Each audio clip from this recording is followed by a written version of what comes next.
Greetings, gamers. Tim here again, and yes, I just finished up the previous video, and hopefully this one will come out sounding alright. Today is August 14th, 2017, and this is RPG Day 14. The last video was 13, even though I am filming them back to back. I just had a long weekend. It happens. And today's kicker for RPGADAY is which RPG do you prefer for open-ended campaign play? That's got a lot of modifiers in it. Prefer, open-ended. A lot depends on what you mean by open-ended. If you mean freedom to wander and explore and see new sights and wonders, you know, that's one thing. If you mean for just ongoing campaigns that, you have many campaigns that in the same using the same RPG and that tie together because they're about the same characters over time. That's a different game. But I think the end, in many ways, this is just another way of asking, what RPG are you willing to play the most of for the longest period of time? And for me, that's going to be Marvel Superhero Phase Rip. I've written my own superhero game, but I tend to rule that out in these things. So I could say that. But for, flexibility of what you can do, it's almost always going to be a superhero game of some kind that I'm naming in open-ended campaigns, because you can do freebooters in space with the right kind of superheroes and characters. You can do playing con men with superpowers. They can be con men who do good, much like the TV show Leverage, which is a favorite of mine. You could be, straight up fighting a good fight against giant monsters or other super villains, other super villains or just super villains. You could be, there's just so much you can do. And it can all be done with the same system. You want to run a fantasy game? That's doable in most superhero RPGs. It's not optimal in some of them. I know for Hearts and Souls, my superhero RPG, it's not necessarily optimal. Although, when playtesting first edition, that's exactly what somebody did, was adopt to a high fantasy campaign. And they found it worked wonderfully for that, because motivation, drive, is a huge impact, and it makes the same amount of sense in many ways for superheroes as it does for fantasy characters, especially high fantasy characters.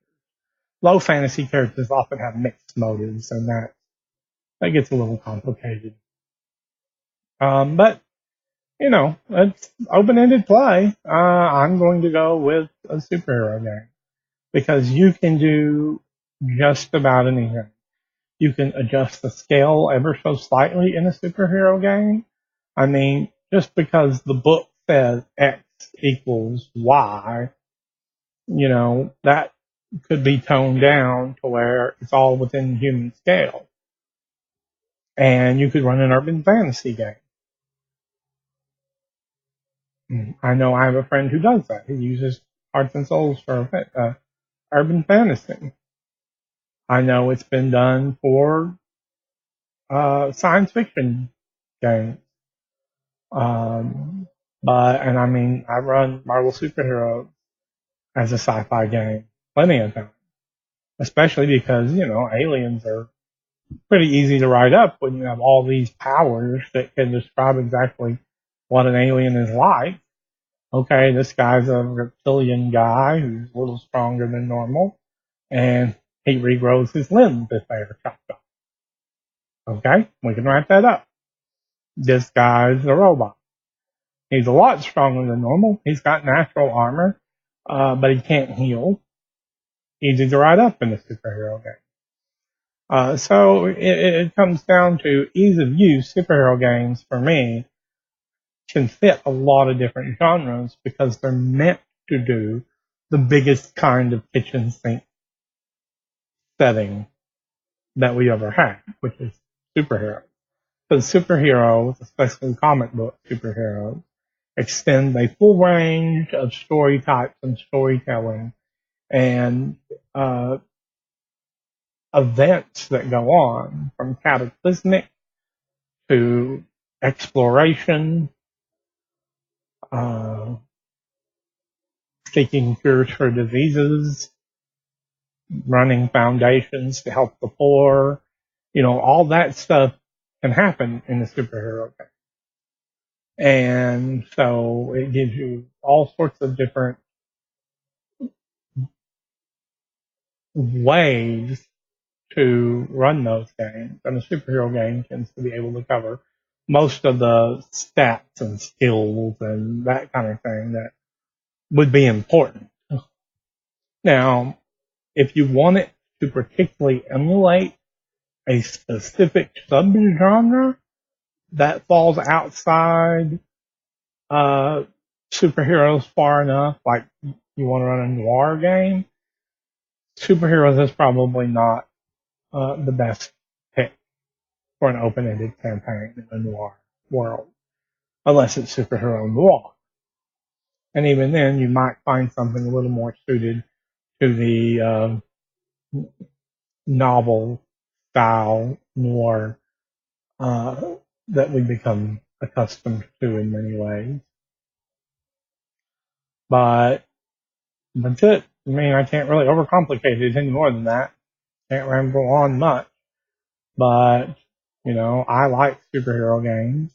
I find them very functional and very flexible, especially favorite Marvel superheroes. There are others.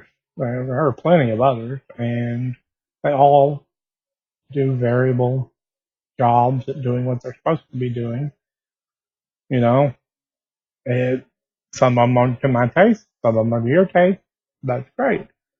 And they can be used for a variety of things. I have a friend who ran Naruto style game using a superhero game because in many ways, even though it's kind of a weird, specific um, anime fantasy kind of thing, it makes sense because there are superpowers sort of in the set.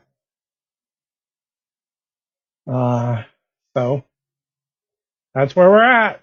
I gotta stop hitting the desk. It shakes the camera too much. Anyway, I hope this has turned out because it told me there might be trouble with the voice. But hopefully I haven't been talking to a dead mic. Peace. Good gaming. See you next time.